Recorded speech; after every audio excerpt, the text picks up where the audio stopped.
I'm going through all the Brandon Sanderson Cosmere Leatherbound books. I'm going to tell you which ones you should buy, which ones are worth your money, and what I think of all of them individually. I'm going to be going from worst to best, starting off at my least favorite, and it is by no means bad, but I'm going to go with Elantris. Elantris, it's their first one that they did, and I think it's pretty noticeable, but it's not the same type of leather, and I think you can tell from the spine, it's like the text is a little bit different.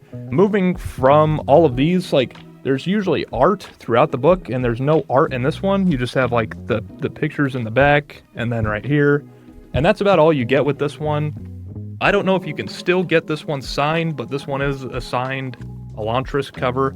So yeah, this is not, I mean, if you're an Elantris fan, I don't think you're going to go wrong with having this in your collection. That's going to be my least favorite of the Leatherbounds. Second least favorite is going to be the Mistborn trilogy. So the Mistborn trilogy, there's nothing inherently wrong with these. I think they are beautiful books. I mean, again, all these Leatherbounds are going to be worth your money. Like if you spend $150 on a book, I don't think these will let you down in any stretch of the imagination. But the Mistborn Leatherbounds, again, kind of the same problem I have with Elantris, where, I mean, in all the other Leatherbounds that you're going to see going forward, you're going to have art throughout the book. And this one, again, none of these in the trilogy really have art in the books. However, this is the Hero of Ages. The Well of Ascension does have my favorite when it comes to art, like the 1-2 punch of this picture going into that one. Like, tell me that doesn't look just freaking cool. Like, that looks so awesome. And the way that Vin is shooting that coin and it's getting that guy's arm, I just think it looks so cool. This is definitely my favorite if you're going to get any of the Mistborn books. The Well of the Ascension, I think it's the best Mistborn book. It's the best Leatherbound when it comes to the Mistborn trilogy. And then you have the original Mistborn. And what I love about the spines of all of these books is they all line up. So my OCD is not going crazy here.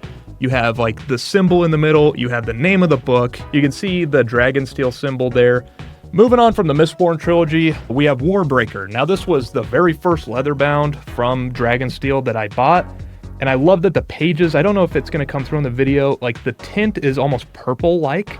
This is a system, magic system full of colors, so it makes sense that this is like the most colorful one. Again, the art is just so cool. You got the colors whipping around. You got that. And does this one have art throughout it? Yeah, it does. It does have art. So this is what I'm talking about. When I was saying there's no art in those ones, like you don't have things like this. You don't have art throughout the book showing you what you're looking at. And that's just something I really have come to really appreciate with the Leatherbounds that just haven't been there. So that's going to be next up on the list. Coming in after this is going to be one of the more recent ones, which is the Words of Radiance Leatherbound. Now, the Stormlight ones they come in two pieces. This is a big old chonker of a book, so they got to split it into two books. But again, you can't go wrong. It comes in this like red velvety case that you can see here, and the books themselves are awesome. You have like the little quotes on the back of the book. The reason why this isn't higher up on the list, I think that the next series and the one after this do everything just a little bit better. But yeah, Words of Radiance, if you're gonna spend, you know, how much are these ones? Like $250? If you're gonna spend $250 on one book, you're not gonna be disappointed. And you get your money's worth, you get a hard shell case, you know it's gonna be protected, it's safe. But the second Mistborn trilogy, the Wax and Wane series, it does something that none of the other ones do, which I freaking love, is that it has this almost like clothy feel to the Leatherbound.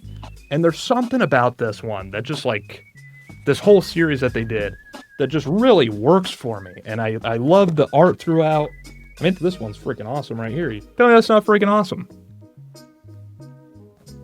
I think you can still get them signed. I don't know. This one's signed.